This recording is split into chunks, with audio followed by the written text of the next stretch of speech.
Okay. All right. So, welcome everyone. Thank you for joining us today to chat all things weddings. I'm Caitlin from Gray Weddings and Events, and I've been wedding planning for going on 5 years now, and I absolutely love it. It still feels like a dream that I get to do this. So I'm excited to kind of share some insight today and some tips from my experience and that I've learned along the way. So looking forward to chatting, and I'm lucky to be here with Chelsey Beliveau, who's a super talented photographer.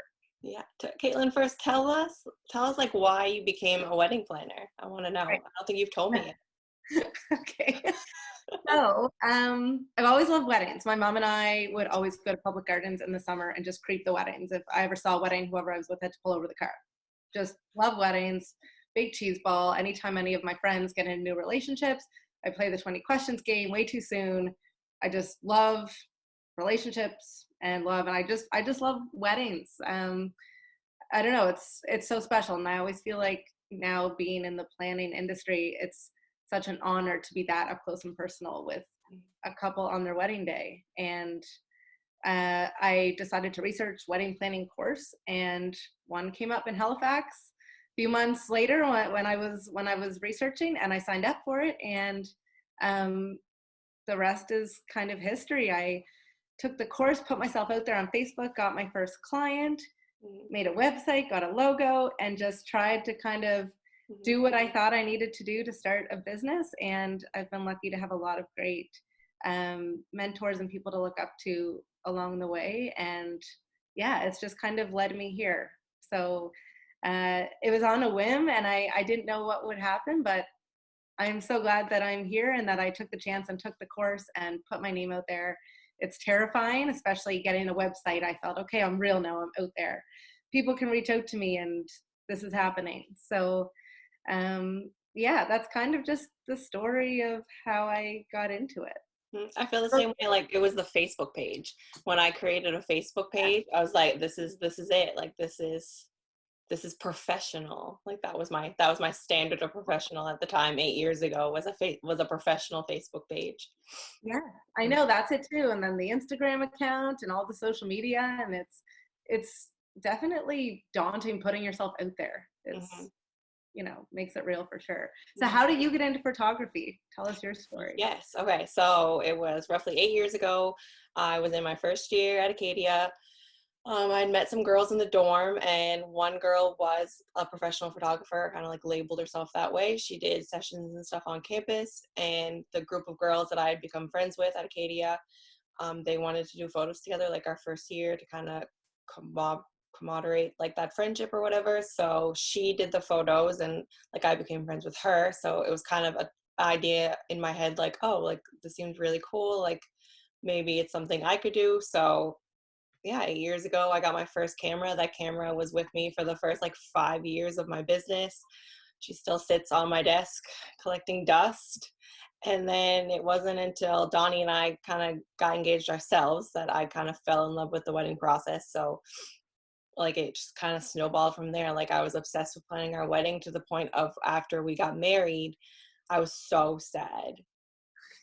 Like I was devastated after our wedding day. Like what now? Like what is going to happen now? And then I just kind of took the leap and mentored with some local wedding photographers and like fell in love with it because yeah, it's the same. Like I just like it's like a high. Like I crave the wedding day over Yeah. and over again.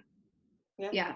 No, and I think it's the same. I thrive on that adrenaline rush of, Mm-hmm. okay, is the bride ready? All right, okay, bridesmaid one go. There's something about that. It just gets me so excited. And Yeah, same. I love that you still keep that camera, you know, in Yeah. some place where you can see it to remind you kind of Well, the, that's it. So I've photographed like 11, 12-ish weddings since I've started doing weddings, and I was in my first wedding in September. So the running joke was always a photographer, never in the wedding. So oh, yeah, that I was actually, it was kind of cool to like be on the flip side and like be in the wedding. I didn't yeah, like it as much. I like being in control behind the camera. yes. Yes, well, and Yeah. you take such beautiful photos, so Thanks. I feel like anyone who has you is lucky for sure because all of the pictures are just gorgeous. So Yeah. you definitely made the right decision. I'm glad that that happened in university and you took that step. I know, it's funny how things just kind of play out. I know it So really. yeah, so now like I feel like things that have impacted my life kind of have like steered the way my photography business has gone. So like now I primarily focus on like weddings and maternity sessions and couples and anniversaries. Like those are the kind of things that I like the most to do. And I think that's, yeah, it's kind of been based on like those milestones that I've gone through. So Yes, and you yeah. have a beautiful little daughter named Sloan. Yes, she is quite something. She's talented. It's crazy. I was saying today, I was looking at her playing and just kind of like running the house, and I was like, how did this little being come into our house 2 years ago, and now she just like owns the place? Oh my gosh, I love that. Yeah. I'm sure you have so many pictures of her. She's probably your favorite subject. Yeah. Yeah, I took her out the other day. I was like, okay, let's get dressed up. We have nothing better to do, and I'll take your pictures. And the whole time she was like, no, mama, and was Oh, running away. But like, we'll get there. yeah, and as much as you love photographing weddings, I'm sure it's nice to do some other, like Yeah, I think maternity. that's kind of why I love doing like maternity and like couples and stuff because it's just like a contrast. It's still love and like just different kinds of love, I guess, like the stages. Yeah, no, it's like Yeah. stages of life, and I think what's nice is you can follow your clients through that. Starting with the engagement session, wedding, Mhm. maternity, baby. Yeah, that's a pretty good segue into what we're going to talk about today, which is everything to do with weddings. So we're going to I feel like chat. we can cover it all. Yeah, we're going to cover it all. So we're going to start off with like our pre-weddings, all that good stuff, like setting your dates, celebrating bridal showers, bachelorettes, engagement sessions, and then we'll move right along right into what happens after the wedding. Perfect. Oh my gosh, so many fun things leading up to a wedding. Yeah. It's crazy. I always say, and I meant to say this earlier, one of the things that I always try and tell couples about wedding planning is when you first get engaged, try and enjoy that process. I know a Hmm. lot of opinions come out, Hmm. and a lot of people will have something to share and say, and just to take it all in, and thank them for their input. But just remember at the end of the day that it is your day, Hmm. and it's all about what you and your partner want. So Well, yeah, I think so. We put out a poll on Instagram like while leading up to us recording this, and one of the first things we asked was, "What's more important, setting the wedding date versus celebrating?" And I think what you said right there encompasses why a lot of people clicked celebrating over setting the date because I think like to enjoy being engaged and to celebrate that moment is really, really important to people. But it's it's so much fun, and I think I feel like a lot of couples when they get engaged, they just want to get married. They're so excited for the next step. mm, Okay, let's get married. But it's mm, also important just to enjoy that time. I remember being so weirded out by saying Beyonce, but now I'm like, oh, it was kind of I should have, mm, kind of taken that in more because time does fly. And I know a lot of people now will wait 2 years and have a 2-year engagement, which for planning purposes, mm, is kind of the more ideal timeline. mm. But just taking every moment because time goes fast. And then before you know it, it'll be the wedding day. And then it's over in the blink of an eye. So you just try and enjoy every moment of it. Yeah, I made a note in my notebook and we moved into an era where longer engagements are expected. Like it's not the norm to get engaged like in the fall and then get married the next summer. Like you're almost considered weird now for doing that. Like like it's like a year and a half to 2 year like wait Yes. is a more popular route now.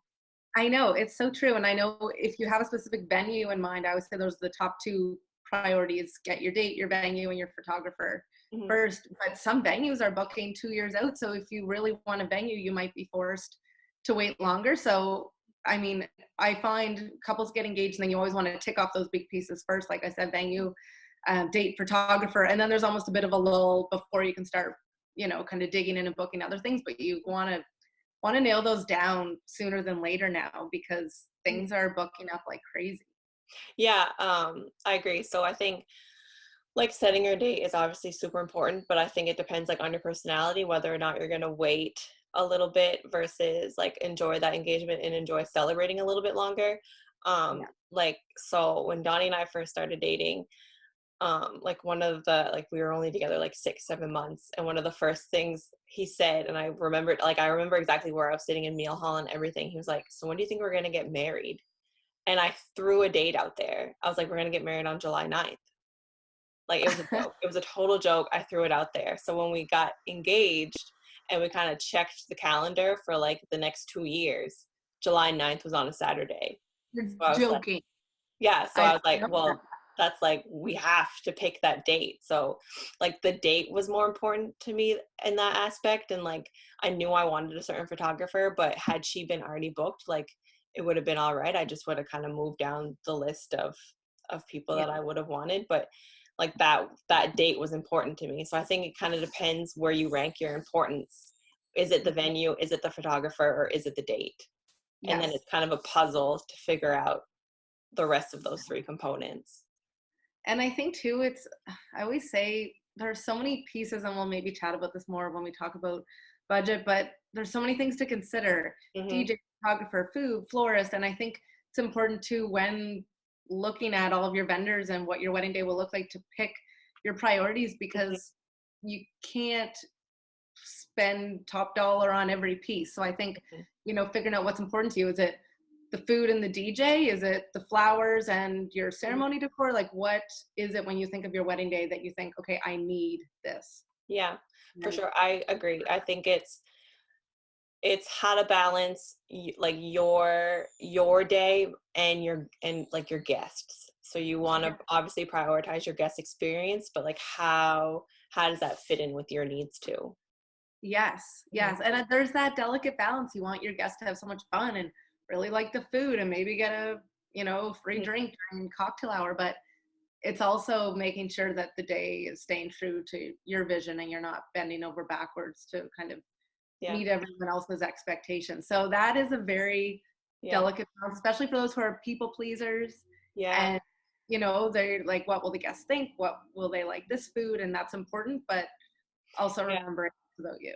And I think we're moving into more of a guest experience oriented wedding day. Like I know when I attended weddings and when I first started, so like 4 years ago, it was very standard. Like you got married at 3 o'clock. There was this 2 hour lull where you just kind of went home or you found something to do. And then it was the reception and the dance. And now it's more like, okay, there is a built-in cocktail hour now, or there is lawn games for you to play, or like there's more guest experience kind of intertwined in a person's day now, I find, which is really nice. Yes, and I often try and chat about that with my couples too, the flow of the day. Okay, so they arrive for the ceremony, and after the ceremony, where they move to next? Where's the cocktail hour? How far is the cocktail hour from the ceremony? When they walk into the dinner, will they sit down right away? Like, Mm-hmm. it's the flow of how they move about. And yeah, you want people to be entertained right up until the last dance. So there's definitely a lot to think about when Mm-hmm. it comes to that. Yeah. So, and then in terms of like in celebrating your engagement, like the two biggest things in celebrating your engagement are like your bridal shower and your bachelorette. So I guess what I wrote down is even having them as a personal choice. Like I know my best friend didn't want a bridal shower. Like she didn't want that attention on her, and that was totally her personal choice. My sister was like, oh heck yes, I want a bridal shower. Like that's part of being the bride. Right. So total personal choice.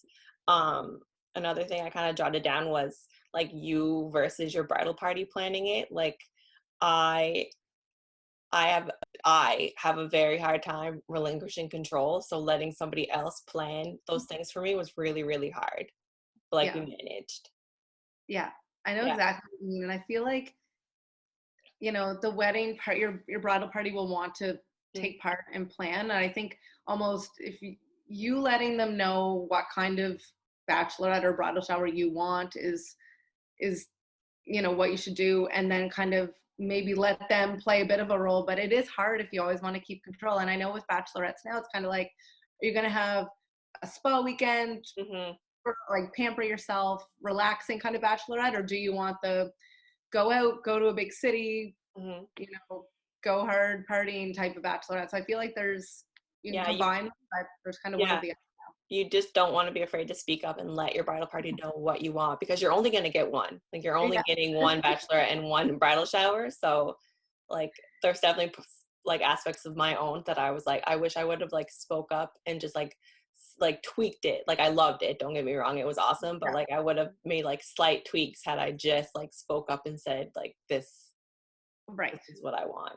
Yes. But I yeah. remember after my bridal shower feeling overwhelmed with like, honestly, it was I felt just overwhelmed with love and happiness. And Mm-hmm. I felt the same right before my wedding ceremony, as all these people came for me, came Mm-hmm. for us. And you just feel like, that's so nice. Like, you don't have to do that. You don't do that for me, or don't have to do that for us. But it's just, it was such a special day. And yeah, I just remember trying to take it all in and be in the moment and enjoy it, because Yeah, it I really, actually I wrote a little note, and you kind of covered it already, like city versus like cottages, and like going on trips away and stuff. And I think a big part that people need to remember too is like your guest budgets. Like, are you having a lot of people come? Are you planning a lot of activities? Are you going to split all of that between all the guests who are going? Like, I think it's super important when you're planning these events to just think of what is the overall spending going to look like for everybody going.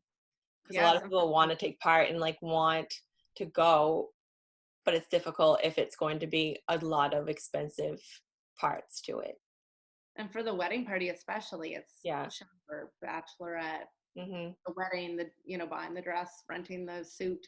Mhm. It is definitely an expense. Mhm. So Yeah, and it's definitely like a hidden. I think that like bridal shower and bachelorettes is definitely like a hidden cost that you don't think about, especially for your bridal party and like your closest friends, because it's not necessarily that you're going to be spending the money, but they're going to be spending the money on you. So it's yeah, just it's all a balancing act, really. And especially with like COVID-19 and stuff, hmm like I think you're going to see more like at home, more leisure bachelorettes and showers, especially if they can still happen for the people getting married like this year. But I mean, the good part about moving your wedding to next year is those events are going to happen as planned, because they'll be next summer. yes, exactly. And Yeah.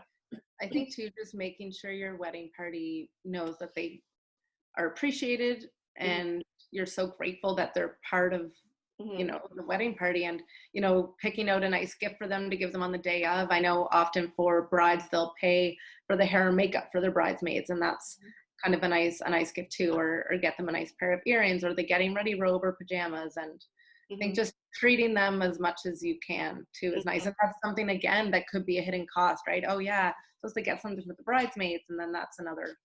Yeah, definitely. So just Um, where. and another thing that I kind of jotted down for like our bachelorettes and stuff is like co-ed ones. So like for my sister, for example, like their wedding is supposed to be in June, and most likely we're going to be celebrating like the bachelorettes and her bridal shower post wedding, like they're going to elope on the day, but like post later on in the summer, fall, even maybe next year. And what we're looking to do is probably something co-ed at the cottage. So like there's always options to just have big celebrations for the couple later on down the road too. So it's not that they're going to be canceled or not happen at all. It's just kind of trying to be creative Yes. Yeah. post No, pandemic. and yeah, I have a bride right now who I love the way that she's kind of framed having to postpone her wedding. Calls it her wedding reimagined. And I think that's just such a nice way to put it, because it's still going to happen, just might look a little bit different. And kind of putting that positive spin on it is Mm-hmm. kind of helpful. Yeah. Should we talk engagement sessions? Yes, let's Yeah. do it. I love those. Me too. I So know you have some good tips on outfits, which I'm excited about. yes, and my number one tip is to please, please, please, please, please do an engagement session. Please. Yeah. I can't It just makes you stress. comfortable, especially sometimes with Hmm. the grooms. They're a little not so keen on being in front of the camera. So Yeah. It like not only that, like doing your engagement session, it gets you like comfortable in front of the camera if you've never been in front of a camera. Like any kind of posing your photographer does. Like I know I run through similar posing for engagement sessions and weddings. Like it's they're all very similar, and it helps you get to know your photographer a little bit better. Because I mean, I try to meet my bride and grooms before the wedding, but oftentimes if they don't do an engagement session, I might not meet the groom until the Yeah. wedding day. Yeah. So He's like, who's this girl? yeah, I'm like, hi, we're meeting for the first time on the biggest day of your life. My name is Chelsey. And he's like, cool, nice to meet you. So like, it's just like, and then they're uncomfortable until like midday when he's caught on to my humor. So I love it. That's, I think everyone has to do it. I know sometimes, okay, not everyone has to do it. I Mhm. feel that it's a great idea for people to do. We feel very strongly about engagement sessions. And also, I think we also both feel strongly about hair and makeup trials Mhm, and testing those out. And oftentimes, mhm, I find people do that for the engagement mhm. shoot, how if the makeup photographs or how they like their Yeah, hair. definitely. Especially because, so I often like tell my clients, like, treat your engagement session as a date night. So like, let you like get someone else to do your makeup and your hair, like let the makeup be a trial, even if like your hair is not necessarily a trial, like they can like just curl it or straighten it or put a little updo or whatever. And Yeah. then like likely like the best time of day to do your engagement session is towards the evening, like that last hour and a half, 2 hours before sunset. So like do your engagement sessions and then go out for a late supper or drinks or something, like make a whole evening out of it, because like you're not wasting per se, even though it's an engagement session, but you're not wasting like getting your hair and your makeup done and a cute outfit, like you can wear it later on It into doesn't the happen evening. every day. Yeah, like it's part of it's part of the special moments of being engaged is your Yes. engagement session. And like it's not for nothing. Like you can use those pictures like for save the dates, like for decorations at the wedding, like your labels for wine or any gifts that you're giving your parents, like the Christmas before the Yeah. wedding, like they're super useful.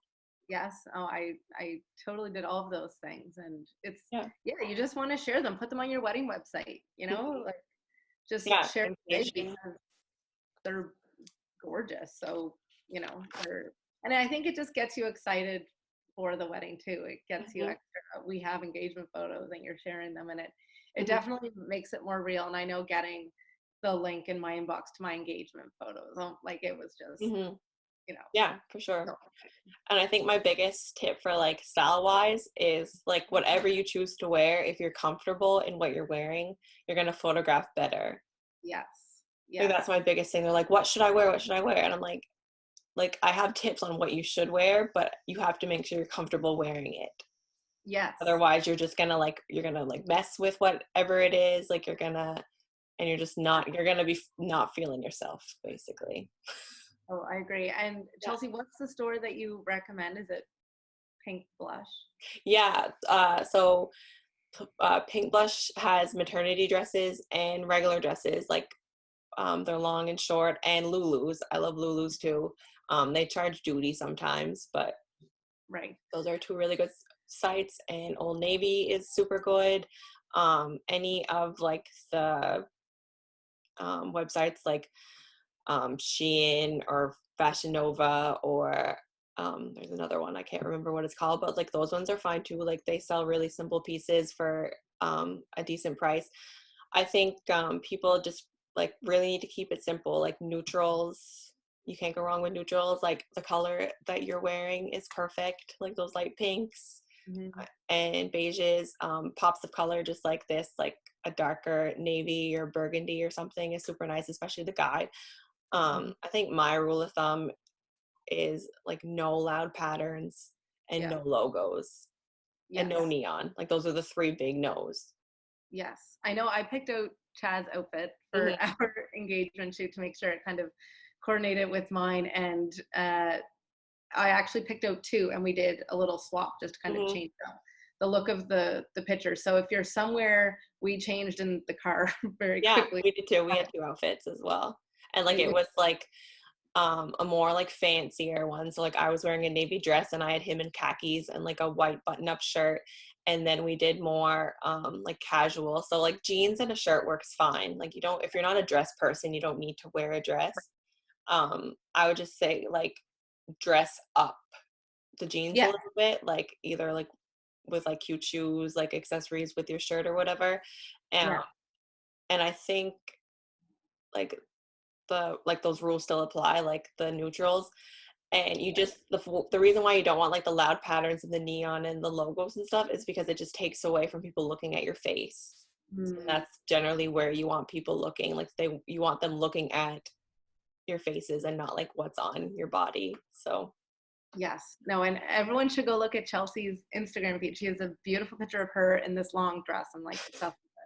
I think it might have been a maternity one. Am I right or no? My green dress Yeah. yeah, well, a lot of people borrow my blue dress for maternity photos, but my green dress is also very popular too. Yeah, They're so nice. I love them. So it's on my list to get one of those, and then I'll have to find a reason to get a picture in it. But yeah. I know. I just ordered last night. I ordered, so each year, well, I mean, Sloan's only 2, but I say each year we're going to do like family photos around her birthday.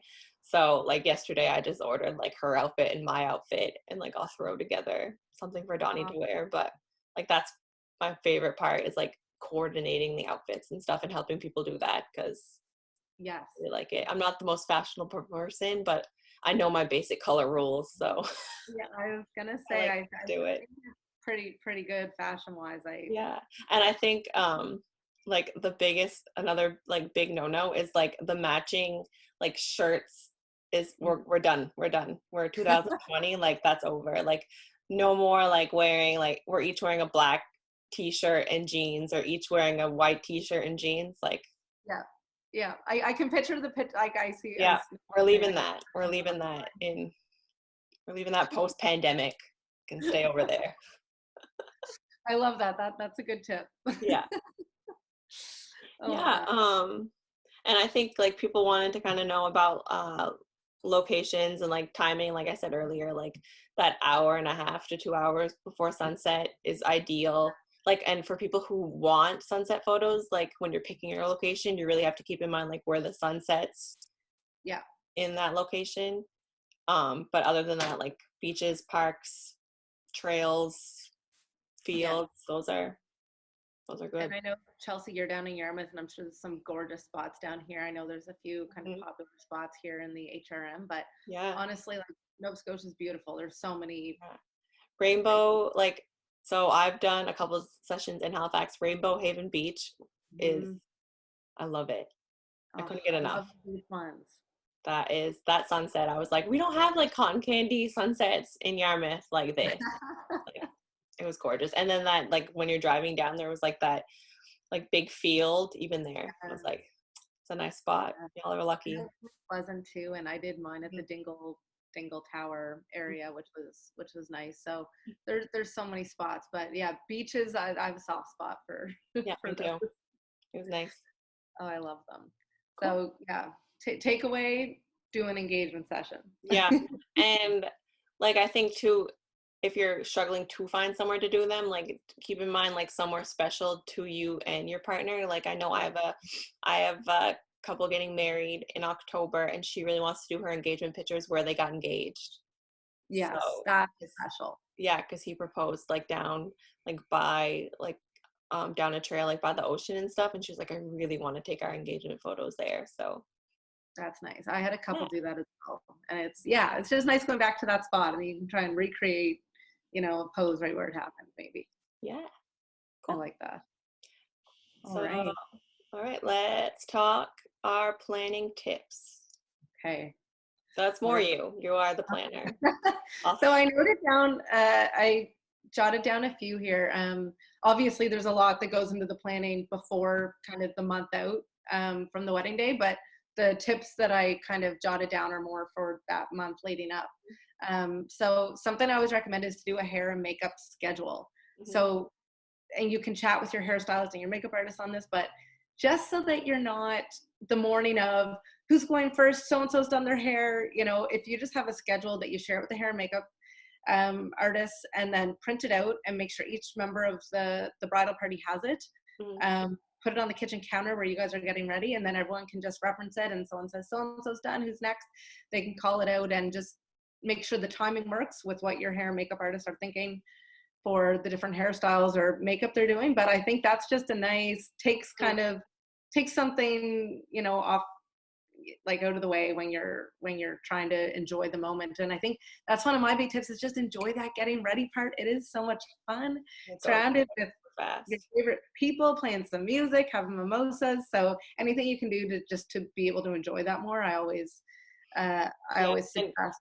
and we talked like before we recorded this, like when making that list, it's really important to kind of think ahead, like who needs to be where for like the next portion. So like I told Caitlin, like my mom was one of the last people to get ready on my wedding day, so like that was a little bit stressful because she, like I wanted her to button up my dress and all that stuff, and we had gotten ready at a salon and then went back to her place, so that was like a 15-minute drive, and because she was the last one to get ready, it kind of like made us wait on the other end to get me into my dress and all that stuff. So it's really important to kind of think like a little bit of the bigger picture, like who needs to be ready for like the next parts of the day.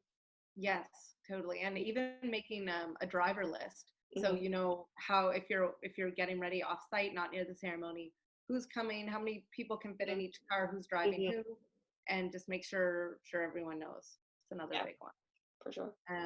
And something else too, and Chelsey, you might want to touch on this, but I always recommend putting together a little details box for your photographer with your Mm-hmm. invitations, jewelry, and just so they can do some cute flat lays. Yeah, I tell that to all my brides too, like any details you want to have remembered. So whether it's like heirlooms, invitations, your vow books, any gifts. And then the biggest thing too is there's this conception that like the groomsmen should have the groom's ring and like the brides should have her own ring.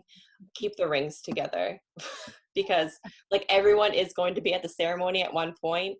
So the rings will get to the bride and groom like no matter what, so there's no need to keep them separate because you're going to want them photographed beforehand. Yes. Yeah. Yes. No, that's something too. It's like, don't worry, leave them. Like they will get there, Mhm. but it's nice to have them in the detail shots for Yeah, sure. for sure. I guess too, in terms of like talking just like hair and makeup schedule, we can chat a little bit like timeline of the day and how that kind of works. Yeah. And I think it's important. I always do for my brides is the part that gets me most excited. Hmm. The nerd in me is the day of run sheets, so minute by Hmm. minute, what's happening when. But I think if you have a high level, that's one of the first things I chat with my couples about is a high level timeline. And Hmm. it's almost kind of a work back plan, like Hmm. what time for ceremony? Okay, are you doing a first look? And just work your way back to the morning Hmm. to see what time you need to be ready Yeah. for all of Yeah, those. I create my timelines this exact same way. So it's based on how many hours of photography you want covered. So let's say you have a 10-hour day, that's going to tell you exactly like when your photographer is going to start and when they're going to be done. So like if you know it's 10 hours and you know you want your first dance covered and that's at 8 o'clock, you know your photographer is going to be there till 8:30, which tells you she's probably going to start at like 11:30, if Yeah. I did that math really quick correctly. So, so that kind of gives you like, okay, I have this many hours. What is going to be done before that 11:30 that we're not necessarily going to get the authentic documentation of because pictures can be faked all the time. People are really surprised at that. That Yes. like we can stage photos if that's something that they really want. Like I Yeah. try to get the most authentic pictures as possible as they're happening, but if that's just not possible, like we can stage it later. Yeah. And I think typically, I mean, the photographer, you know, you don't really need to get there Mm-hmm. as long as you get the bride's makeup being done. You don't need to be there right at the beginning to get every bridesmaid getting their makeup done. You know, you can Yeah. stage some of them for sure. Yeah, for sure. Um, and then like especially and then in terms of like that timeline that kind of tells you to like how your photo list is going to look. So Yeah. that's something like that I've learned is so important in all like my experience of doing weddings is the photo list of the photos that you and your partner want is so important. So, and it's not necessarily like your Pinterest inspiration photos. It's like making sure you have a list of like, I want a photo of me and my mom, me and my dad, me and my siblings, and so forth. And then putting someone in charge of that list who knows people listed in it. So like I've learned from experience, like if somebody passes me a list and I don't know who Aunt Debbie and Uncle Glenn is, like this list is useless to me. Like I'm holding a piece of paper that I can't work with. So it's Yeah. like, it's something that I tell everyone is you need to have a bridesmaid or your mom or someone who knows everybody on this list to just like be the gopher, to Yes. find everybody on it. And I've like learned the importance of this list from day one, because me and my mom didn't get a picture together on my wedding day. It was just overlooked because I didn't have a list like this, or it got lost or Yeah. whatever. Yeah. So it's something that I drill sergeant about is. Yes. And having that gopher, I mean, yeah, Mhm, maid of honor, bridesmaid, a mom. mhm, And I think just thinking that out, I mean, I have a template that I send out to couples, and mhm, I'll put in it some examples, if you want one with your grandmother, and just to mhm, kind of get people thinking about, oh yeah, I never thought I'd want a picture with them. mhm, So, and I always, I'll send that out, but also say, connect with your photographer. They might have mm, a system separate that they like to use. So yeah, I just like to kind of make my couples aware, and then get them to connect with their photographer. yeah, for sure. And like I said earlier, like some people will send me like pictures from Pinterest that they really like, and I just like I say like Pinterest is inspiration, but Yeah. it's not recreation. Like you won't Yeah. want I like that. that. Yeah, you don't want that photo exactly the way it looks, because it's not going to look the way it does on No. Pinterest, and it's not even going to reflect like the moment that you're living. Yeah. Yeah. You want it to be true to you. Hmm. And on the list front, that's something else I always stress is I always have a key contacts list. So I always say contact anyone but the bride on the day of. So I'll make sure Hmm. that I have all the vendors contact information on a list and in my phone, as well as the wedding party and each set of parents. So just in case, you don't have to be bothering the bride. Yeah. And then we both agreed that snacks are really important to Yeah. have during the wedding day. I always have snacks, always. Always snacks, or even, and that's something I'll say to them. I had one bride, she ordered some sandwiches, and I picked them up on my way in and dropped them off. So that's something that I always try and help with, and just make sure, because you'll get so wrapped up in everything and you Hmm. could forget to eat. I remember so clearly, I don't know why, I just remember really enjoying Pop Tarts on the morning of. I had a mimosa and a couple of Pop Tarts. I think I was trying to be so healthy leading up to the wedding. I Hmm. was a glowing skin, and all of that. And I just, yeah, I was enjoying I had some other healthy food too, but the Pop Tarts stand out. Yeah. Oh, it's for sure. And like, don't be afraid to ask your vendors to go for it if needed. Like, I have picked up Yeah. flowers and brought flowers from like place to place so many times, and it's fine. Like, I'm going anyway. So Yeah. like, I don't mind bringing something from one like point A to point B. Yeah. Yeah.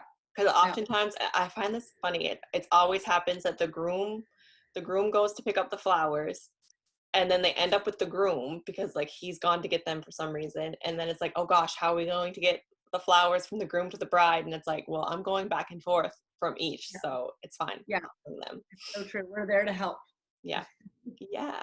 And yeah, so snacks, first aid, emergency things like having bobby Yeah. pins, all that kind of stuff on hand, safety pins. Yes, and um I have my little emergency fanny pack that I wear. It's usually so heavy, it's kind of weighing me down, and I'm surprised more hasn't fallen out of it. But yeah, so I always have that, and I need a picture of you wearing your fanny pack. I will find one. It's quite the sight. But it's all you never know. I remember having to use like fishing wire and a safety pin to fix a bustle on a bride's dress on my first ever wedding. I was just so Mhm. thankful that I had my That's emergency kit. cool. That's awesome. Never know what'll happen. And then I guess the last part of our like key planning pre-wedding tips are plan B. Mhm. Yeah. Yeah. So I guess like before like the pandemic, I guess the biggest plan B issue was the weather. Mhm. Um, and that used to be something that was really difficult around here. Like we didn't have a lot of indoor venue options in Yarmouth. It's since become a lot easier. Like we have some local breweries and cafes and stuff now that have opened. So like it's a bit easier now to find some indoor locations, especially for photos. Now, like Yes. before, there was so few options in terms of indoor locations for photos.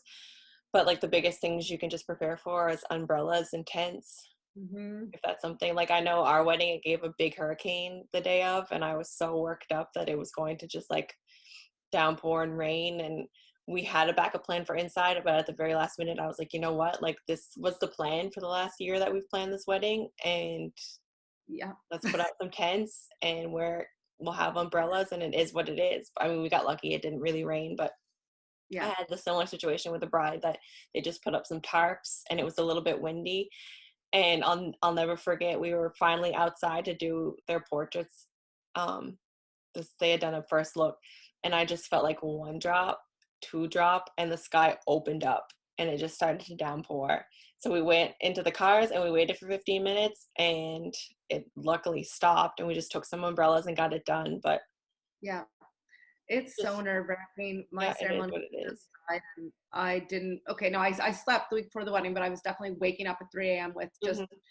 the weather network just Yeah, going in my and just refreshing the weather every totally day. And normal to be like, obsessed with a wedding. yes, and I just had to stop looking. And I know some people have said that they're like, I just couldn't have an outdoor ceremony. I was just too nervous about the weather. But I slept with umbrellas under my bed. I have these clear umbrellas I keep in my trunk that were gifted to me from a bride last summer. And I, not superstitious, but slept with them under my bed and just hoped for the best. And it didn't rain. But having umbrellas just in case is Mhm. always is And like, always I just don't think that like rain pictures are necessarily the worst thing. Like, I find them super unique and pretty. Like, it just is what it is, and it's supposed to be good luck or something. So yeah, and I think just rolling with the punches. My first ever wedding, the same one with the bustle and the fishing mhm. wire, it poured rain, and the groomsmen went to Canadian Tire and bought rain boots for the entire wedding party. Everyone held umbrellas, and their pictures are incredible, you Mhm. know. And Yeah. they just made the best of it. We blow dried our dress. You know, we just do what you have to do. Yeah, and I'm sure, like, of all the wedding guests invited, like, there's got to be someone who is a hairdresser or a esthetician or someone who can just fix a face or a Yeah, hair if needed.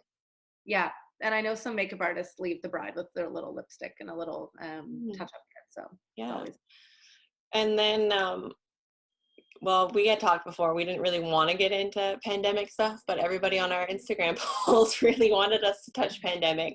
So I guess my biggest thing in terms of COVID-19 rescheduling is like 2021, if that's something that's super important to you. And like keeping Fridays and Sundays as an option. Like, I'm starting to really fall in love with Fridays and Sundays. I find them super more relaxed and just chill, and the vibes are super good. And I hope that like more people will be into the alternative weekend dates. But even Thursdays. I've had a bride postponed to a Thursday in October, and I think with the pandemic, no one could have foreseen this. And I think the worst part for me, from coming from a planner perspective, is I hate not knowing the answers or having the mm-hmm, answers. I can't stand the uncertainty. And I think once we know more mm-hmm, from when the government is able to make announcements and kind of give us more of an idea of what's going to happen, we'll be able to move forward with some decisions. But hanging in limbo is brutal and it's terrible. And yeah. at this point, I'm just trying to help couples through postponements if that's the decision they've made, and just help comfort and guide them as much as I can. But it's so hard. Yeah, and I think too, it loops back to what we said at the beginning. It's setting those goals and those dreams and those visions of what you want your day to look like. So if it's super important that you get married on your wedding day, then it's deciding like, look, let's do it with 5 people. We're getting married on the day. This day was about us anyway, and we're going through with it. If the day was more about like celebrating with family and friends from near and far, then probably the best decision is to choose a later date. And I'm telling a lot of people too, like, you could almost treat it like destination weddings. Like, Yeah. you could get married on your wedding day with the close intimate people Yeah. um, around you, and then celebrate later on and Yes. have that bigger reception type party. And I think either way is okay, and knowing that it's okay to feel, you know, both ways. I mean, it's okay to just say, you know what, I'm okay with just having an elopement, or it's okay to feel like I want everyone there. I want those 150, 200 people. That's okay too. So Yeah, totally. But yeah, rolling it's with it, hang in there. all we can do. We'll get through it. Mhm. And then that brings us to the wedding day. Crazy. It's I know. here. wedding day is here. So the first thing that I jotted down is first looks, Mhm. the pros and cons of first looks. So when I first kind of got on the wedding scene in terms of my own wedding, I was very anti first look. I thought they were dumb. Like, why would you ever want to take away the magic of walking down the aisle and seeing each other for the first time? And now that I've done them and been around them, I love them. Like Yeah, I really love first looks. They kind of make everything more relaxed. It's yeah, again, it's more of a guest experience way yeah, of doing things because you get to have that moment with your person, get those photos done before the ceremony, and then enjoy ceremony into the night with everybody else. totally. And it's everyone is so different. I think there's again, it's so tough because some people I find are gung ho for it, and then others don't feel as strongly. And it's funny. I didn't do one, and because I don't know what it was, I just was like, I want him to see me for the Mhm. first time at the when I was walking down the aisle. But there, I think, looking back, I wouldn't have it any other way. But I totally see the pros of a first look. I mean, it allows you to have more time with your guests at cocktail hour and get Mhm. some of those pictures done ahead of time, which helps with Yep. the flow of the event. Yeah. And And also just more time with your groom too. So if yeah, you yeah, if yeah, you did your first look like at noon or 1 o'clock, you're then with your groom for the yeah, entirety of the day and you don't just see him at 3 o'clock on your wedding yeah, day. yeah, So which is really nice. mhm. So I think either way, I know from a photographer standpoint, I think it's more helpful having the first look. Mm, yeah. Um, But to either way is workable. either It's way. just Yeah, kind of personal choice, I think. yeah, Definitely pros and cons. yeah. No, And I know a definitely. lot of times too, like the bride is super into the idea because I mean it's modern and cool and trendy. Yeah, And it's the groom who's like, well, I don't want to do that or I want to see you, which is funny because they want they want their first look in front of everybody else instead of yes. by themselves. Like it's funny sometimes, like the tradition versus like It is. It acting. is. And everyone's so different. Sometimes, the couple are on the same page about it, and then Mhm, one of them feels more that they do or don't want one very strongly. So it just depends, and it's just good to have the conversation and talk about the pros and cons. mhm, Talk with your photographer about it. Talk with your other wedding vendors, and see how it fits in with mhm. your day and what would make the most sense. Yeah, and with your bridal party too. Yes, Yeah. yes. I know it's kind of fun. I've been in a wedding party and watched a first look from afar, and Mhm, it was fun. We let them have their moment, but being able to kind of mhm. watch from behind the trees was really Yeah, nice. and I think another thing to just remember too is if you are going to do a first look, to make sure you have your rings with you because then when you're doing all those photos before the ceremony, like you want to have your wedding rings on. Ooh, that's a good call. That's a Yeah. good call. Hadn't thought of that. Hmm. Yeah, that's key. And I know we had also talked about getting ready pictures in general with your girls, and I touched on guys too. They can get those pictures, but it's just so nice to capture those moments. Looking back on my pictures that I have of us all getting ready in our matching robes, and you don't need to do that matching robe or pajama thing, but that Hmm. was something I wanted to do. And looking back, I love it. Like we're all, my sister's was a bit too small, couldn't get it all the way done. Like we hit her in the back, and then we had champagne. And I think just taking a moment to take some pictures like that, it's so Uh-huh. much fun. Yeah, that was kind of the next thing I'd written down was like the hidden extra cost. Like we talked a little bit about that earlier. Like the matching robes is one of those hidden extra costs, and like realistically, sometimes you do only wear that robe once. Yeah. Um, so there are alternatives. Like I see a lot of people now are doing either robes or pajamas or like t-shirts. Like there's someone that you know who owns a Cricut, so you can get like Yeah. matching like Mhm. t-shirts done and rompers. Like you can wear those too.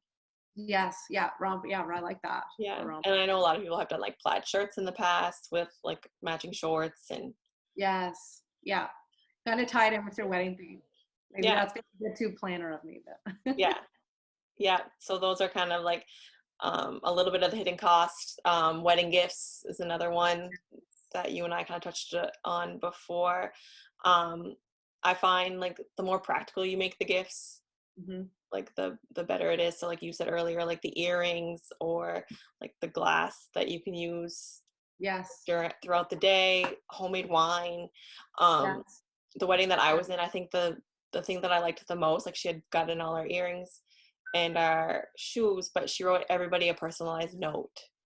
Love And I that. think that was super meaningful. Like it's not necessarily Yeah. what you buy your like Yeah. bridal party, it's how you're making them feel. So like those personal notes and stuff is definitely a good touch. Same with like your parents and your Yeah. parents-in-law to be. Like I think like those sentimental little moments. And then another tip that I wrote in terms of saving money is like for like your bridesmaids dresses and your shoes. We touched on this earlier. Like that's kind of a hidden cost for your bridal party that going into the wedding is spending that money on the dress and the shoes and stuff. Yeah. So like whether or not it kind of depends if you're like a type A personality where you need everybody to match, but if you just kind of give the David's bridal color that you're going for, like people can go on like the buy and sell and like find a dress a little bit cheaper in that color. And if you're fine with everybody having different dresses, as long as it's the same Yeah. color from the same palette, like that's an option. Or like Yeah. Lulu's that we talked about earlier, they sell wedding dresses and bridesmaids dresses. That's where we had got ours for my wedding. Yeah. Um, and same with shoes, like you just kind of give your bridal party, this is the color shoe I want you to wear, and Totally. find find it, find what you're comfortable wearing. Yeah. It's like And that's I have great. 3 pairs of like fancy sparkly sandals in my closet now, like because like I was gifted a pair and like I had bought a pair for my wedding and like I really only needed one. Yeah. No, Yeah. it's true. I kind of suggest the same thing. There's some great online stores, Lulu's, like you said. Mhm. I had a bride use them. A Zazie or a Zizi, and I always seem to say it wrong, or JJ's House is where I got mine. And again, I just said the color, and I know some brides do this, just give the color, let them pick their own style, and the dresses are at different price points. And Mhm. often people say a nude shoe, like just Mhm. nothing Yeah, for crazy sure. to draw your eyes away, but just if you have some in your closet, a nude pair of flats, like perfect. Yeah, definitely. Yeah. So Oh, yeah. Those are kind of, yeah, the 2 things that I thought, especially with like hidden costs, is yeah. not only for the bride and the groom, but for the bridal party as well. Yes. Yeah. I know something else too to think about with hidden costs while we're talking about that is tips for some of your service-based wedding vendors, Mhm. just keeping that in mind, and then knowing that your venue costs, there's always that gratuity cost that kind of Mm, comes in on top of tax that you sometimes forget about and can really add up. So just something to keep in mind when you're budgeting. yeah, definitely. And like transportation, like are you going to use like limo service versus everybody takes a vehicle, that kind of thing. Yes. Mhm. Yeah. No, that's huge. And the more people you can kind of get to help out with driving, I find is nice. You might not be able to have the whole wedding party in one vehicle, but Mhm. so that's another thing. If it is a priority to have the wedding party all in one Mhm. party bus or limo, then that's something to set aside extra cost for. Yeah, and actually like on that topic, like when someone asks me like what is one thing you would change about your wedding, that would be it. Like we splurged for the limo, and looking back, like there was no point because we had gotten together at 3 o'clock, got married, and then the reception was at 6. So we were only all together in this limo from like 4 o'clock till 6, driving from location to take photos. So like it wasn't really that we were all together, but we could have all been together in separate vehicles too and saved a little money in that sense. Yeah, I know. There's definitely ways where we can save costs, and there's always probably lessons learned for everyone. Like, okay, I probably didn't need that, but at Yeah, for the sure. end of the day, it Mhm. all came together. Yeah, and then kind of moving along into the ceremony, I know you have you have way more tips about the ceremony than I do. I kind of just show up and find the perfect spots to stand and take the Fun photos. spots I to think, stand. yeah, the only thing that I wrote down was to be conscious as much as possible of like how fast you're walking and the facial expressions. Like there's nothing worse than getting photos back and like your bridesmaids are scowling or you're kind of like looking down or solemn down the aisle. So, yeah. Some of my favorite ones are that I can see some of when you see the bridesmaids kind of giving an extra big grin at the groom, like here she comes. And, Mhm. oh, I love it. What did I write down here? Okay, so again with the shoes, thinking of what kind of surface level will you be walking on. Making sure maybe you're wearing wedges if you're walking on grass and not Mhm. heels. So, with some ceremonies being outside more, that's something to consider and for your bridesmaids as well. And kind of a pro tip that I learned from Roberta from Love Nest Events. She was my coordinator, and she recommended, and we practiced this during the rehearsal, putting little tiny pieces of tape where everyone should stand for the ceremony so that you're all spaced out. And looking back at our pictures, we were so well spaced out, and everyone kind of was able to space themselves. So the bride and groom spots had little pieces of tape on the grass, like very, very little, wouldn't show up in pictures. But Mhm. I found that helped. And to be honest, like I think I stood where I was supposed to, but in the moment you might forget to look down for the tape. But it's just kind of Mhm.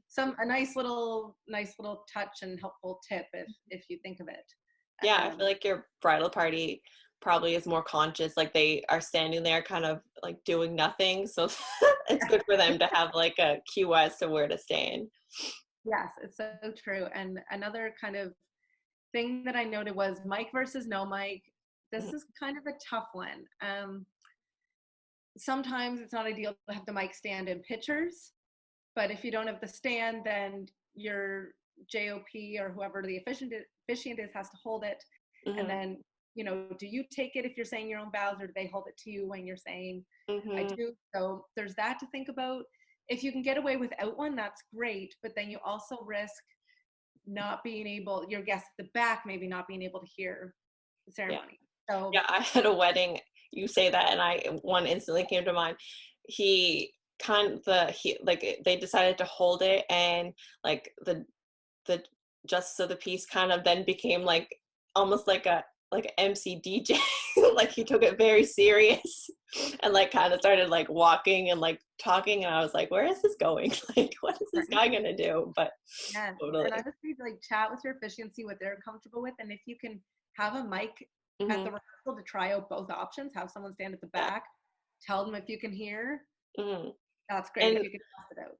like I try, but it doesn't always happen. Like, please tell your officiant to step away when he says you may now kiss the bride. There's nothing worse than having them, well, there could be worse, but like Yeah. having that person standing right behind you during your first kiss in your photos. Yes. Like, they just have to take like one step to the left and say you may now kiss your bride. Yes, that is such a good Yeah. tip. I Mhm. hadn't thought of that one. It's yeah. And ceremony music is something too. I know some people, again, with your priorities, what you'd like, you can have, there's some great live wedding musicians that you can hire to Mhm. maybe play a cello or piano or guitar for as you walk down the aisle, or sometimes DJs are just as great too. And it just Mhm. depends if your DJ offers that or if you're really keen on having a live musician. But both are nice, and you can kind of add a special touch there. I had my brother play the guitar just for my walk down Mhm. the aisle, and so that was really nice. So if you have a musical family member who you want to involve somehow, maybe Mhm. you weren't able to have them in the wedding party, that's kind of a Yeah, for sure. I had done the same thing. My brother-in-law played guitar. nice, Yeah. yeah, it's a nice touch for sure. And then they kind of feel involved and part Hmm. of the day, so and lending their talents. Yeah. Do you have anything else ceremony-wise? um I don't think those were all the things I jotted down, and just Yeah. trying to be in the moment. Oh my gosh, the ceremony. I mean, obviously the party, the dinner, the food, the dance, that's all fun, but ceremony, that is it. That is kind of the moment you dream of, you Mm-hmm. know, walking down the aisle and saying I do. So just enjoy it, taking every moment. Yeah, definitely. And then that moves us into the reception. Oh my gosh. I feel like it's when a lot of the nerves come off. You're like, okay, we did it. Yeah. We signed the papers, we're married. Now we can relax a little bit. Maybe, Uh-huh. you still have a speech probably in there to get through, but this Yeah. is the chance to kind of, oh, okay, now we can kind of celebrate. Yeah, for sure. Um, so I guess the reception for me is like the most important spot to have that timeline kind of jotted Mhm. down as to how everything is going to flow. Like Yeah. from like when you're gonna walk in to when you expect the meal to be kind of served. That's the word I was looking for. And it kind of gives your MC structure as to how the night's going to proceed, is having all of that planned out already. Yes, I have an MC script template that I always send to my couples, and Mm-hmm. I say, share this with your MC, and then as it gets closer, I'll chat with the MC, and we'll come up with a custom script Mm-hmm. for them. But I would say during the reception, I feel like it's this triangle of communication between the MC, me, and the DJ Mm-hmm. for, playing the, okay, speech is over, dinner music back on. And Mm-hmm. so it has to be like a well-oiled machine for the Mm-hmm. reception. And again, like you said, with how will the meals work? Will it be the MC, if it's a buffet, the MC letting the tables know when it's their turn to go eat? Will it be the venue staff? If you're at a venue, do they want their staff to let the tables know? And will you go by order of tables? I always say, bummer for table 12 or 13. If so, or will you play some kind of game? There's some cool ideas out there for which table gets to eat first. But I know Chelsey and I were talking about, there are some different kind of styles now. You can do family style where the food is in the middle of the table and everyone just has a plate and they can kind of have some tongs and grab, or standing receptions, cocktail style. You can mingle with all of your guests and not have everyone stuck at one table. There's so many different ways people are doing it now. Yeah, potluck, sit down meals, like, yeah, totally. It can really be whatever you want, and I know even for a head table now, some people are choosing a sweetheart table. And again, that's another kind of moment where you can, say, okay, this will be some time for us together, bride and groom, Yeah. where there's so much going on. And even if you have a sweetheart table, you can still dress it up just as nice as a head table, and maybe give your wedding party members a chance to sit with their significant others is what. Yeah, I think that's kind of the thing that, like, the significant others kind of worry about the most, is who are they going to sit with? Because, Yeah, my person is now sitting at the head table with everybody else. I know. I had a significant other table, so that was kind of how I broached it. They were all in the same boat, at least, and got to know each other the night before, after the rehearsal. But there's so many different ways. Some people are keen on that head table. That's something they've always, dreamt of, same as the ceremony, sitting at their head table with their wedding party next to them. And other people just are kind of thinking a sweetheart table works better for them. So again, it's personal preference. Yeah, and I think too, like, the thing you have to keep in mind is making sure that you have penciled in, like, your vendors to have a seat to sit. That's super important. Like, I always say, like, I need to be seated somewhere that's easily exitable, so, like, that I can get up and kind of move around the room and, like, sit down and eat quickly and then be able to get up and move around again. So, like, for sure. And making sure that your vendors, I know usually it's your DJ, photographer, planner, that are still there for the dinner, making sure, they have a meal. And whichever table I'm at, I always kind of ask the people next to me, if I'm up running around, if they can make sure that my plate doesn't get taken away before I get a chance to kind of shove my face and run back up. So that's important too, just making sure that that's the DJ sometimes gets forgotten about, where he's kind of usually at his for sure. And another thing that I find works really smooth is to kind of connect the things that are going to happen in your reception. So, like, if you're going to have speeches, like, have those speeches happen during dessert, so, like, there's a flow and people aren't in, like, this lull of things to do. Like, they can eat while they listen. And that kind of moves the evening on, because, like, sometimes speeches can get a little bit long-winded. So right, speech timing is key. I find there's kind of two ways to do it: spread them out throughout the dinner, or have them all happen as people have their coffee, tea, and dessert. But again, giving people a timeline. I always say, even tell them like 3 minutes max, just in case they go a bit over 3, and get them to practice with a timer. I know, I've had brides, get their parents to practice their speech out, time it, same with maid of honor, best man, whoever's doing it, just because it can get long. And then that does throw off, again, if you want your photographer to be there for your first dance and time starting to tick and you haven't gotten to your first dance yet, then and sunset photos too, like, that's something to be mindful of. If you want to sneak out for sunset photos, like, you don't want that to overlap with anything else. Like, I had, and this was no fault to the bride and groom, it was the DJ. We were sneaking out to take their sunset photos, and the DJ yells, "Everybody join the bride and groom on the dance floor for this song," at, like, seconds before we were supposed to sneak out. And I just remember the look of the bride looking back at me like, what am I supposed to do? Like, he just called me to the dance floor to go dance with all these people.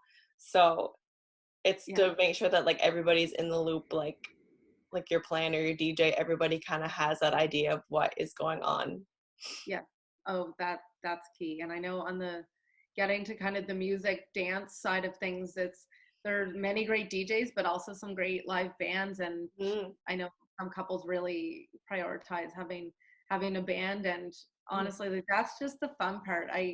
You just want to make sure that that's the time where you can get out, you can mingle with everyone, be on the dance floor, dance to your favorite songs. mm, I just feel like there's not one part of the day. The ceremony obviously is when it's official, makes it super special, but yeah. that whole reception is when you get to let loose and enjoy yourself with everyone. Yeah, for sure. And like if dances aren't necessarily your thing, like you guys aren't dancey people, like it's what else can you do? Like can you all gather at your house or your cottage or somewhere Yeah. else for a bonfire? Or can you get together the next morning with your closest friends for like a brunch or something like that? Like it's Yeah. making sure you do incorporate how you can celebrate your ceremony and your marriage with your guests. Yes. And the shoe game is always fun if you want to kind of do an interactive activity. Mm-hmm. Still centered around the bride and groom with your guests. That's always a nice Yeah. touch. Yeah. I kind of skipped it. We went from ceremony to reception because when we had talked about first looks and stuff. I guess I kind of skipped over like that lull of photo taking between the ceremony and the Yeah, reception. cocktail hour. Yeah, Yeah. so right there, like that's key too, is the thing I talk about most with my brides and grooms when they're creating their timeline is to really kind of think about where the location of their photos is going to take place versus how long it's going to take you to get there from your ceremony to the location to then your reception. Like Totally. those are key like bridges that sometimes are overlooked, is that travel time Yes. between And spots. I think too, just kind of you can put up little signage wise, little direction signs. If you're kind of somewhere where everything is taking place in a bit of a different area, you can put Mm-hmm, cocktail hour this way, ceremony this way. mm-hmm, But yeah, I think it's just even letting your guests know on your wedding website, on your invitation, mm-hmm, what cocktail hour will be starting and then what time dinner will be starting. So if they want to go back to a hotel room or go grab mm-hmm. something, they know what time they have to be back in the room for dinner. Yeah. Cocktail hour, I mean, if this is something that I find often gets cut in budgets, which, you know, Mm-hmm, everyone's different, but if you have that extra bit, maybe try and throw in a free mm-hmm, or a complimentary cocktail for cocktail hour or past hors d'oeuvres or like a charcuterie board mm-hmm, that everyone can pick at. That's always a nice touch. But again, kind of usually if couples are thinking, okay, we don't really have it in the budget for that, then that's totally fine. Dinner is coming and mm-hmm. cocktail hour is just a chance for them to mingle. Yeah, and there's an opportunity too if you're having that lull of like the hour to 3 hours for those photos between the ceremony and the reception to kind of list out either on your invitation or on your wedding website, like here are like the breweries or the museums or the like places you can go to kind of spend that time while you're waiting for the reception. I guess, Yes. yeah. Yeah, totally. Like, promote some local Stuff. places around the venue to go to for Mhm. sure. Yeah, so I guess that moves us along right till our very last section, and that's our specific question and answers that people ask us on Instagram. Yeah. Thank So you for sending us questions. yeah, so I guess the first question was, what does a typical wedding timeline look like? We kind of covered that throughout our conversation. I actually am going to plug, I have an IGTV video up over on Instagram that kind of outlines how I make timelines and how they're created and kind of different ways, or the way I do it, I guess, to do it. But there are different ways to do it. You had talked about like your back planning, but it kind of just looks like the start of the day to the end of the day and what the fillers in between look like and the times it takes to get to places and Yes. how long each task or part of the wedding will take. Yeah. Timelines are so key. And I know for my couples, I come up with that very detailed minute by minute. Everyone always makes fun of me. Oh, what if it doesn't happen at 2:54, Caitlin? And I'm like, it'll be close. But yeah, so I always make those and I share them with all the vendors ahead of time to get their input and make sure the vendors all have copies on the day of. So Mhm. that's what gets me excited. get excited about logistics, I guess. Obviously I love all parts of weddings, decor and all of that, but yeah, timelines, yeah. Yeah, they're because they're your so vendors too, like, are gonna know basically how long things are going to happen and how to make things flow in between each other. Like for example, typically like a ceremony is going to take 20-25 minutes max. So like, you know, if it starts at this time, it's generally going to end at this time. yeah. And if you add a receiving line, then like the next phase will start at this time. So that'll be when your portraits are or your cocktail hour, depending on if you did the first look or not. So it's like a Yes. puzzle. Yeah, no, it really is. And I think it's important to involve as many of your vendors as you can to kind of craft what your timeline will look like, to keep Mhm. all of them too. Yeah. Yeah. So our next question, what does a typical budget look like? So you and I talked a little bit about this. We both kind of agree that it really depends on where you live. So Caitlin lives in Halifax. I live in Yarmouth. Prices of things definitely vary Hmm. in terms of kind of building your wedding. But like we said throughout this entire Q&A facts video, it all just depends on what's important to you and what you prioritize in your day. That kind of builds out how it's going to look in terms of cost. And I know even from, you know, Halifax to Toronto, Mhm. budgets vary. So I think it's just once you start reaching out to some vendors and getting some quotes, and you'll kind of get a feel for the Mhm. vendors you want to go with, what their prices are, and you can build it out from there. I mean, I was saying, you know, you can go from maybe like, you know, 10 to 15,000 up to 40, 50,000. Like it just ranges, and it just depends on your venue, Mhm. your caterer, and it depends on everything, and which vendors you go with, and it Mhm. can all add up, but there are ways to keep it.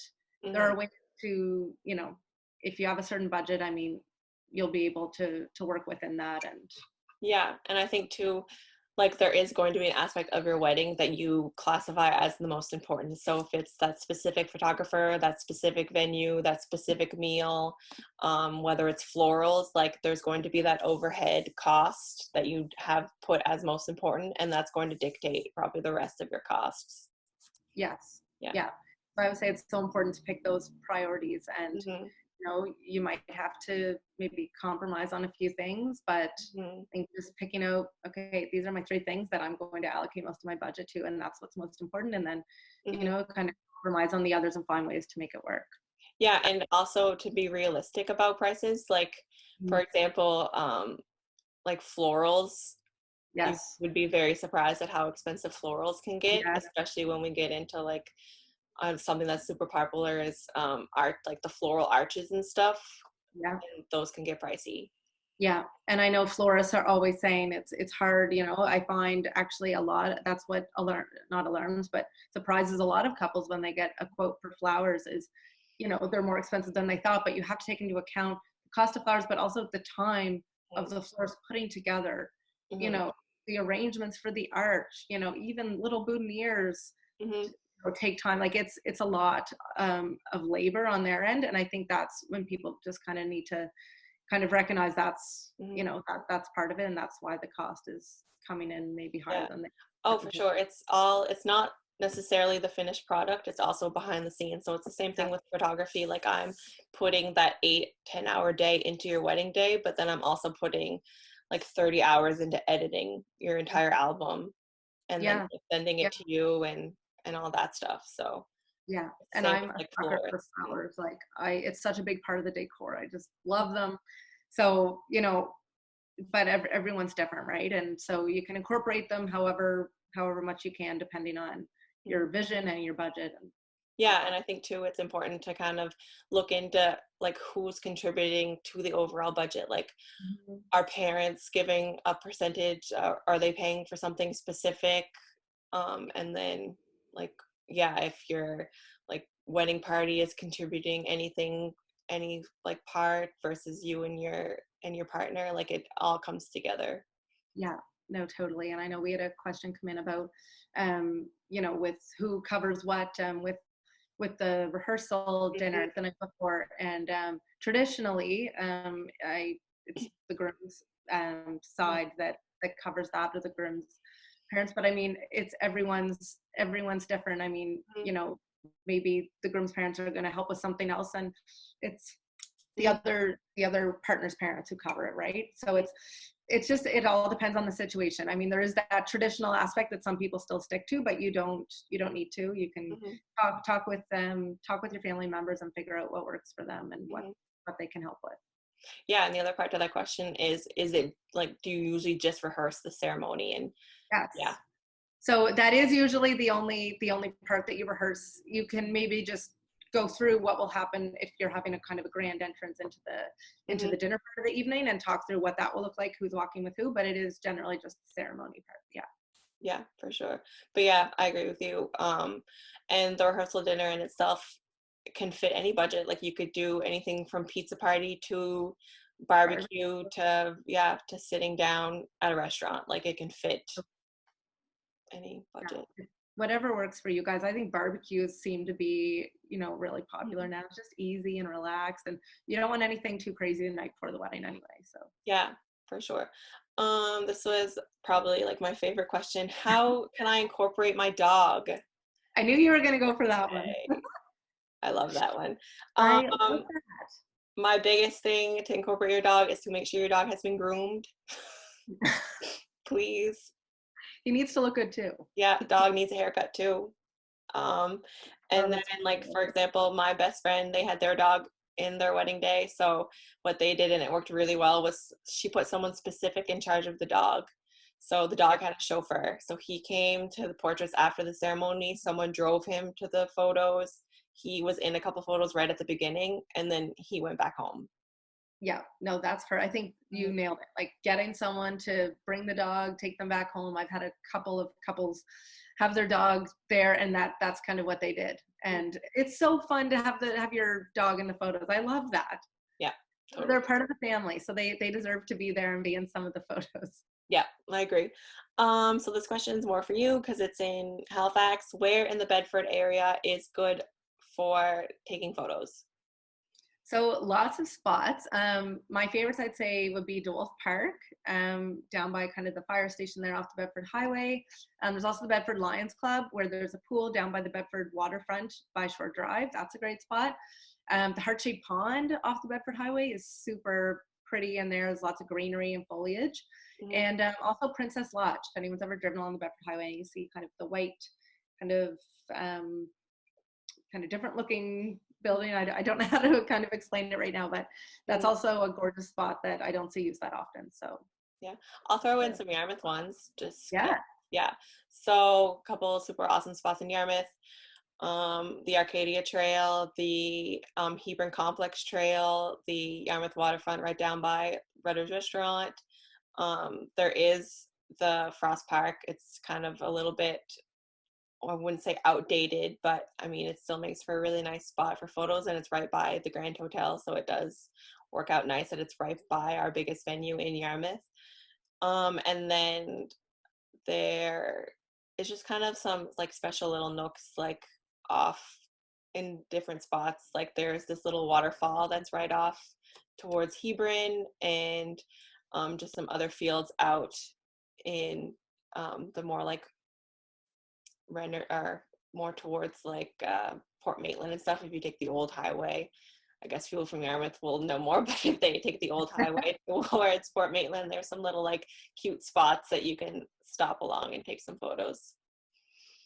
Yeah, I haven't been to Yarmouth in ages, but I'm going to come again soon. And for photographers, I find too, can make even a spot that you wouldn't think would be a good photo spot, they can work magic. So trust their vision. Oh, I've totally made people just like stop on the side of the road and be like, stop, we have to go here right now. And they're like, really? I'm like, yes, it'll be perfect. Yeah, you get the photos back and be like, she was right. Totally. And then our last question, do we think there'll be a decent influx of off-season weddings due to COVID-19? So for anyone who doesn't know, our on-season is May to October. So off-season would be kind of that November to May months. So anyone who's followed me long enough knows that I'm obsessed with winter weddings. And that would be a dream come true for people to want to get married in the colder months. But probably you'll see more weddings get moved to the on-season in 2021, I think.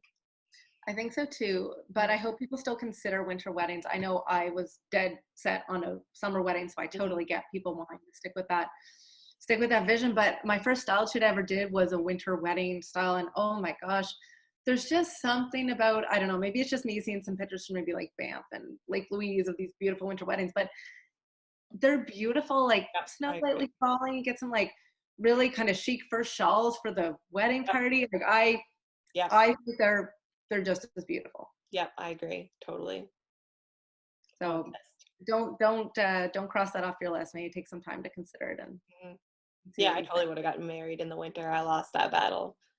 think. I would have scrapped the July 9th perfect date. Like had he been like, yes, let's get married in the snow, I would have loved it. Oh, so much fun. Oh, Yeah. I think it'd be great. Yeah, so that kind of wraps up our Q&A. I think my closing note would be like ultimately go with like your feelings, what you want most, what's the overall vibe of you guys as a couple, and what is your wedding day that's going to represent you the most. Yes, I agree wholeheartedly. It is your day, and it sounds so cheesy, and I'm just a bit of a cheeseball in general, but Hmm. it is actually, and I feel it now being on the other side of it, and I'm realizing I haven't been wearing my wedding or Yeah, engagement I ring took during mine off like this pre time. like pandemic because of germs. Yes, you know what? Mine might not fit back on now. We'll have to see. I'll have to go check. But just taking every moment, be as in the moment. It's very hard for me to be in the moment. I'm very kind of forward thinking, planning, Yeah, but me too, totally. I, right. And I gave my phone to my sister, who's the maid of honor. I did not see my phone all night. I was so in the moment. Um, it'll actually be the best day of your life. I wish I could relive mine over and over. I'm so thankful for pictures of it. Hmm. Oh, I don't know. Just take it in, because when else in life do you have all of your favorite people in one space there to celebrate you? Hmm. Totally. Oh, I'm All emotional. right. Well, thanks everyone for watching this video. I really hope that people sat down with a glass of wine and in their pajamas to Yeah. watch us gab on about weddings. I hope people learned a little bit of something to take forth into their wedding planning, whether it's a tip and trick to save on some money or make the day a little bit easier for them. But that was kind of the goal of us getting together to talk, was to kind of provide some insight into making the planning aspect of their wedding a little bit easier, funner, cheaper. And I think we accomplished it. I think we did a good job. I think so. I think we capture most of it. If we didn't, send us a message. Yeah. So Awesome. Thanks, guys. thank you.